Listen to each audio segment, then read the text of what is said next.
the literary arts here in Saskatchewan. Today, I'm very pleased to welcome Allie McFarland. Now, Allie is a co-founder and co-editor of the Anti-Langurious Project. Anti-Lang's mandate is to publish good, short writing. The magazine is online and in print and has recently added an audio element called Soundbite. Allie, welcome to the show. Hi, thanks. So the Anti-Lang Project isn't very old, but you've already amassed such a following and so many fantastic writers that you've published on your pages. You're an MFA student, you're working on your own writing. What led you to want to produce a magazine?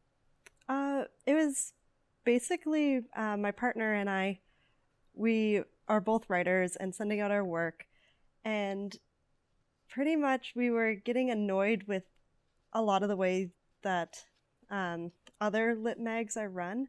Just like the fact that you send something out and you have to wait 6 months or a year, and then they just send you back a no, and you just spent a whole year with just that one person looking at it, and it was sitting on a desk.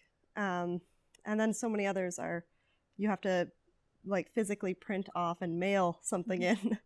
So we thought, how could we do this better by really using the tools of the internet just to help us like speed things up and to make it more available too, because so many of these magazines also say, please read us before you submit. And that's great. Like, we write, so we obviously love reading. But then if each magazine costs $10 to $20, that can like add up really quick. So we were like, well, let's see if we can do this for free online and just try to make it more accessible. And so you're a not-for-profit magazine, and you've also just received a grant. So can you tell me a little bit about that and what that means to Anti-Lang? Yeah, we just got the Canadian Periodical Business Innovation Startup Grant, which is a mouthful. So that grant helps us with all of our digital platforms. Mm-hmm. So they actually just deposited the money like now, which is great. So we're going to start upgrading some of our sites. We've got, right now our magazine is hosted on Scribd, but we're hoping to upgrade it to Issue, which is just a different viewing platform that allows it to be viewed as a full page spread with the 2 pages side by side instead of just a singular page where you have to scroll, which is what we have now. And then with Issue, we can also have our audio issue on the same platform, because right now we're using Scribd and YouTube as well as our own website. So if we can use this grant to help us upgrade, it'll just really streamline so we can keep everything in the same place. And so I was surprised when I found out about Soundbite, but it's very interesting, and it's very timely for the time that we're living in, for how people like to be to have their information or their writing come to them. So what led you to add the audio element to the magazine?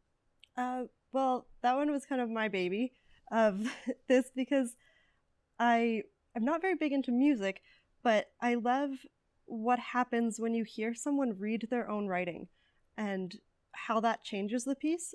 And we noticed when we were getting, because our mandate is for shorter pieces, a lot of the short pieces we were getting really, like, I could already hear it just reading it. And so we thought, why not just hear it? And that would just be another way to celebrate the work and our authors. And it kind of almost is like getting to go out and hear authors read, but it's available online. So anyone can experience it. You don't have to be in the same city as the writers. And I love that. I love going to a reading and hearing somebody read their work. And then if I read the book of poetry or the novel, within a few months, I can keep their voice in my head. And I just love to read in the voice of the author.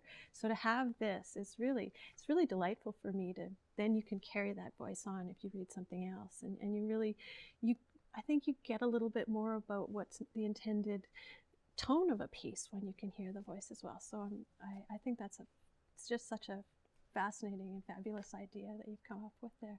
Yeah, thanks. I just love it how we can put people from different countries together too, that normally would never cross paths physically. And so have you had submissions from all over the world? Yeah, we've published pieces from Singapore and Hong Kong, all around the UK, some Americans. We have to keep it mostly to Canadians now for the grant, but that's life. Well, and there's so much fantastic short writing that's happening in Canada right now. Yeah, so it's not that hard. So how do you define short? We all have an idea of good, and so that can kind of change with who the editor is of the specific issue. But well, how do you define short when you're talking about this project?